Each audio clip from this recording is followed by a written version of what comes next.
بسم اللہ الرحمن الرحیم۔ السلام علیکم ورحمۃ اللہ وبرکاتہ۔ حضرت امام حسین رضی اللہ عنہ کی نماز جنازہ کس نے پڑھائی؟ حضرت امام حسین رضی اللہ عنہ کا واقعہ، کربلا کا واقعہ، اسلامک سٹوری۔ نواسہ رسول اپنے جان نثاروں کے لاشیں اٹھا اٹھا کر نڈھال ہو چکے تھے، لیکن شجاعت و بہادری کی جھلک اب بھی چہرے پر چمک رہی تھی۔ شیر خدا کے شیر اپنے تمام اثاثے لٹانے کے بعد خود گھوڑے پر سوار ہوتے ہیں۔ حضرت زینب رضی اللہ عنہا رکاب تھامتی ہیں۔ یزیدی لشکر جب تلوار حیدری کو میدان میں دیکھتے ہیں تو ایک دفعہ ہلچل مچ جاتی ہے۔ ہر کوئی امام حسین کے سامنے آنے سے ڈر رہا ہے، کیونکہ جانتے تو سب ہی تھے کہ اب میدان میں کون آ رہا ہے۔ سبھی نے پیغمبر خدا حضرت محمد صلی اللہ علیہ وآلہ وسلم کا فرمان سن رکھا تھا کہ حسین مجھ سے ہے اور میں حسین سے ہوں، لیکن بدبختوں کی آنکھوں پر لالچ اور طمع نے پردہ ڈال رکھا تھا۔ ہر کوئی دربار یزید میں اونچا مقام اور انعام و اکرام حاصل کرنا چاہتا تھا، لیکن تاریخ نے ایسے بزدل فوج نہ دیکھی۔ سبھی ایک دوسرے کا منہ دیکھ رہے ہیں کہ شاہ سوار کربلا کا مقابلہ کون کرے گا۔ شجاعت حیدری کے وارث کو دیکھ کر یزیدی فوج نے نہ صرف انفرادی جنگ بند کر دی، بلکہ اجتماعی حملہ کرنے کی بھی کسی کی جرت نہ ہو رہی تھی۔ جی، یہ وہی شاہ سوار ہیں کہ جن کے بچپن میں ان کی شہادت کی خبریں عام تھیں۔ ایک مرتبہ حضرت جبرائیل علیہ السلام نبی کریم صلی اللہ علیہ وآلہ وسلم کی بارگاہ میں حاضر تھے کہ وہاں حضرت امام حسین بھی تشریف لائے اور نبی کریم صلی اللہ علیہ وآلہ وسلم کی مبارک گود میں بیٹھ گئے۔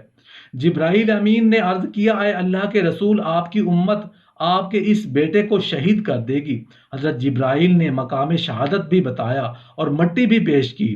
اب حال یہ ہے کہ نواسہ رسول حضرت امام حسین رضی اللہ عنہ میدان کی طرف بڑھ رہے ہیں اور بزدل فوج دور سے ہی تیر چلا رہی ہے کہ کہیں اگر یہ ہمارے قریب پہنچ گئے تو ہم بچ نہیں پائیں گے۔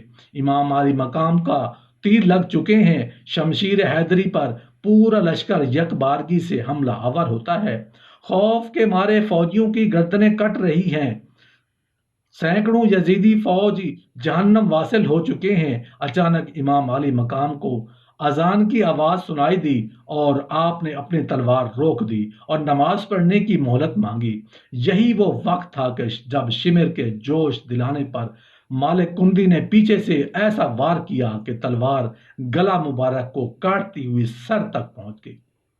خون کا فوارہ نکل پڑا۔ جیسے جیسے وقت گزرتا گیا، امام کے جسم پر تلواروں، نیزوں اور تیروں کے زخم بڑھتے جا رہے تھے، لیکن پھر بھی کسی کی ہمت نہ تھی کہ شجاعت کے اس کوہ گراں کو شہید کر سکے۔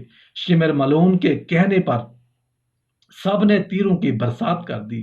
ابن یزید نواسہ رسول صلی اللہ علیہ وآلہ وسلم کا سر کاٹنے کے لیے گئے، آگے بڑھا لیکن ہاتھ کانپ گئے۔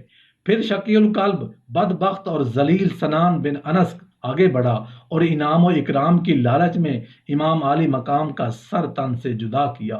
ملعون ابن زیاد کے حکم پر تمام سر نیزوں پر چڑھا دیے گئے اور جسم اطہر کو گھوڑوں کی ٹاپوں تلے پامال کیا گیا۔ شہادت حسین رضی اللہ عنہ تاریخی انسان کا ایک غیر معمولی واقعہ ہے کہ پیغمبر کے پیروکاروں نے اپنے نبی کریم صلی اللہ علیہ وآلہ وسلم کے نواسے کو بے دردی سے شہید کر کے اس کا سر اقدس نیزے پر سجایا۔ یہی نہیں، خاندان رسول صلی اللہ علیہ وآلہ وسلم کے شہزادوں اور اصحاب حسین کو بھی اپنے انتقام کا نشانہ بنا کر انہیں موت کے گھاٹ اتار دیا۔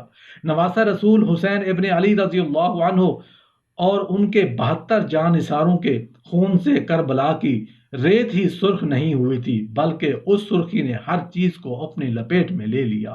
محدثین بیان کرتے ہیں کہ امام علی مقام کی شہادت پر نہ صرف دنیا روئی، زمین و آسمان نے بھی آنسو بہائے۔ محدثین بیان کرتے ہیں کہ نواسہ رسول صلی اللہ علیہ وآلہ وسلم کی شہادت کے وقت بیت المقدس میں جو پتھر اٹھایا گیا اس کے نیچے سے خون نکلا۔ شہادت حسین کے بعد ملک شام میں بھی جس پتھر کو ہٹایا گیا اس کے نیچے سے خون کا چشمہ ابل پڑا۔ محدثین کا کہنا ہے کہ شہادت حسین پر پہلے آسمان سرخ ہو گیا، پھر سیاہ ہو گیا۔ امام طبرانی معجم الکبیر میں محمد بن سیرین سے روایت کرتے ہیں کہ حضرت امام حسین رضی اللہ عنہ کی شہادت کے وقت آسمان پر سرخی چھائی رہی۔ اس کے علاوہ امام بحیقی رحمۃ اللہ علیہ نے اپنی کتاب دلائل النبوہ البحیقی میں یہ روایت نقل کی ہے کہ حضرت علی بن مسہر نے اپنی دادی سے یہ روایت کی کہ انہوں نے کہا کہ امام حسین رضی اللہ عنہ کے زمانہ میں کم عمر دو شیزہ تھی۔ اس وقت آسمان کئی دنوں تک جمے ہوئے خون کی مانند ہو گیا تھا۔ حضرت امام حسین رضی اللہ عنہ کی شہادت کے بعد سید زادیوں کو قیدی بنا لیا جاتا اور اب اسیران کربلا کو قافلہ شہیدوں کے سروں کے ساتھ کوفہ کی جانب روانہ ہو جاتا ہے۔ ادھر کربلا کی ریت پر سید زادوں کے جسم بغیر سروں کے بے گور کفن بکھرے پڑے ہیں۔ اللہ اکبر! تاریخ گواہ ہے کہ شہادت کے 3 دن بعد 13 محرم کو مقام غازر یہ قبیلہ بنی اسد سے خواتین دریائے فرات پر پانی لینے آئیں تو انہوں نے بغیر سروں کے جسموں کو بکھرے دیکھا تو سب کی چیخیں نکل گئیں۔ واپس گھروں کو لوٹیں اور اپنے مردوں کو بتایا کہ خاندان نبوت کی لاشیں بکھری پڑی ہیں، ہمیں ان کو دفنانا چاہیے۔ چنانچہ کچھ مرد ان کے ساتھ میدان کربلا پہنچے اور قبریں کھودنا شروع کی۔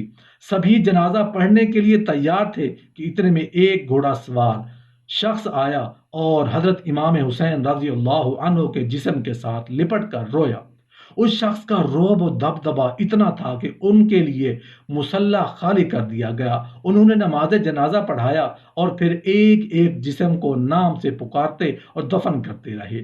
سب سے آخر حضرت عباس رضی اللہ عنہ کو دفنایا گیا۔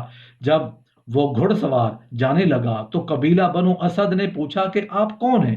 جواب ملا، میں علی بن حسین ہوں، یہ کہہ کر چل دیے اور نظروں سے اوجھل ہو گئے۔ ناظرین کرام، اللہ کے پیارے رسول حضرت محمد صلی اللہ علیہ وآلہ وسلم کے بار بار حضرت امام حسین کو بلند کر کے دنیا کو یہ بتاتے تھے کہ یہ حسین مجھ سے ہے اور میں اس حسین سے ہوں۔ اے لوگو، اگر اس حسین پہ کوئی مشکل وقت آ جائے اور یہ تم سے مدد طلب کرے تو اس کا ساتھ دینا، کیونکہ یہ جنت کے جوانوں کا سردار ہے، میرا خون ہے، میری اولاد ہے۔ لیکن افسوس، ابھی رسول اللہ کی رحلت کو تھوڑا وقت ہی گزرا تھا کہ کربلا کے میدان میں ایک طرف 9 لاکھ کا مجمع تھا، دوسری طرف وہ حسین جس کو اللہ کے رسول اپنے کندھوں پہ سوار کرتے تھے۔ حضرت امام حسین رضی اللہ عنہ اپنے نانا کی امت سے بار بار کہتے رہے، کیوں میرا راستہ روکا؟ اے لوگو، پہچانو میں تمہارے نبی کا نواسا ہوں۔ کیوں 3 دن سے میرے بچوں کو پیاسا رکھا؟ کیوں میرے عزیز و اقارب کو شہید کیا؟ بتاؤ، کیا میں نے رسول اللہ کی شریعت میں ترامیم کی ہیں؟ کسی انسان کا حق کھایا ہے؟ کسی انسان پہ ظلم کیا ہے؟ اتنے میں فوج یزید ایک آواز میں کہنے لگی، اے حسین، ہم سب تجھے تیرے بابا علی کے بغض میں قتل کر رہے ہیں تاکہ یزید ہماری جھولیوں دولت سے بھر دے۔ امام حسین نے فرمایا، اے لوگو، آج جس اسلام کا علم تمہارے ہاتھوں سے بلند ہے، یہ علم میرے بابا علی نے بلند کیا۔ مت بھولنا، خیبر اور خندق میں اگر علی نہ ہوتے تو اسلام کی فتح ناممکن تھی۔ وہ علی جس نے پوری زندگی اسلام کی تبلیغ کی، رسول اللہ کی حفاظت کی، آج اس علی کا یہ اجر دے رہے ہو۔ اے لوگو، بتاؤ، اللہ کے رسول نے بار بار میرے بابا علی کا ہاتھ بلند کر کے فرمایا تھا، جہاں حق ہوگا وہاں علی ہوگا، جہاں علی ہوگا وہاں حق ہوگا، اور آج اس علی اور اولاد رسول کو یہ اجر دے رہی ہو۔